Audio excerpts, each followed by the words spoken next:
Director General of the Inter-Services Public Relations Lieutenant General Ahmed Sharif Chaudhry has dismissed the notion that India can block Pakistan's water supply and termed it as an insane thinking.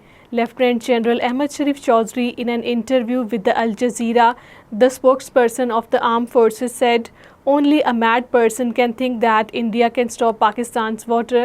It is not possible to cut off water for the 240 million people." All parties Hurriyat Conference has urged the United Nations and the international community to intervene urgently for a just and the lasting resolution to the Kashmir dispute in accordance with the UN resolutions.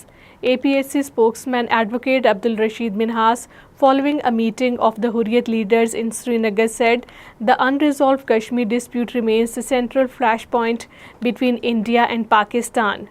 Cordon and search operation launched by a joint team of the Indian Army, paramilitary and the forces and the police in the Chatru area of the Kishtwar entered the second day today. Earlier, one Indian soldier was killed and 2 others injured in an attack in the same area. In a related development, the New Delhi controlled State Investigation Agency, accompanied by the paramilitary personnel, carried out raids at the multiple locations across the Poonch district.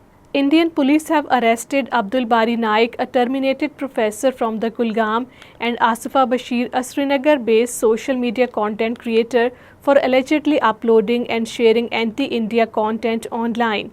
Such pretexts are often used by the occupation authorities to detain the Kashmiris and perpetuate the atmosphere of fear that dominates the occupied territory.